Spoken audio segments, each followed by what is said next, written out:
Sir आलमी Urdu conference में आप शिरकत कर रहे हैं, कौन कौन से सेशंस आपके दिलचस्पी के होंगे?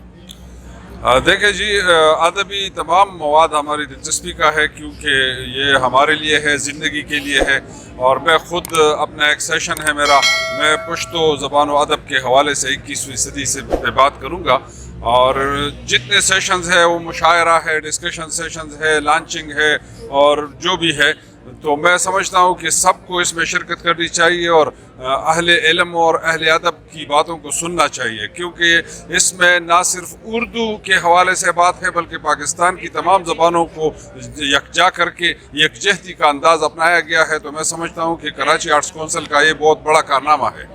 थोड़ा सा अपने सेशन के बारे में बताइएगा कि आप किस मौजू के ऊपर बात करेंगे?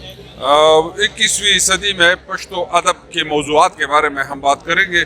कल 4:30 बजे सेशन होना है, तो इंशाअल्लाह ताला उसमें हम जो नशेब व फराज इस दौरान गुजरे हैं और अदब में जो नए मौज़ूआत और नई असनाफ मुतारफ़ हो चुकी हैं उस पर तफसील से बात करेंगे।